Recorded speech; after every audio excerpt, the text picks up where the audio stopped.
അവിടത്തെ വസായിലു ഫീ ശറഈ ഇസ്മാഈൽ എന്ന ഗ്രന്ഥത്തിലൂടെ ഓർമ്മപ്പെടുത്തുകയാണ് മാമിൻ മുസ്ലിമിൻ ഖറഅ ഫീ ബൈതിഹി മൗലിദൻ നബി സ്വല്ലല്ലാഹു അലൈഹി വസല്ലം ഇല്ലാ റഫഅല്ലാഹു തആല അൽ കഹ്ത വൽ വബാഅ വൽ ഹർഖ വൽ ആഫാതി വൽ ബലിയാതി അൻ അഹ്ലി ദാലികൽ ബൈത്ത്.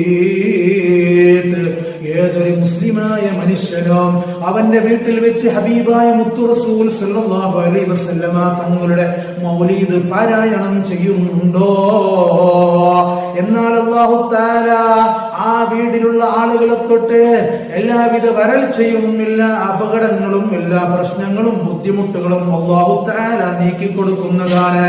അവിടെ അല്ലാഹു തആല ഉയർത്തുന്നതാണ്. ഫൈദാ മാത, അവൻ മരിച്ചു കഴിഞ്ഞാൽ അല്ലാഹു തആല അലൈഹി ജവാബ് മുൻകരി വ നകീർ. മുൻകർ നകീർ അലൈഹിമുസ്സലാം അവരുടെ ചോദ്യത്തിന് മറുപടി പറയാൻ അല്ലാഹു തആല അവനിക്ക് എളുപ്പം ചെയ്തു കൊടുക്കുന്നതാ.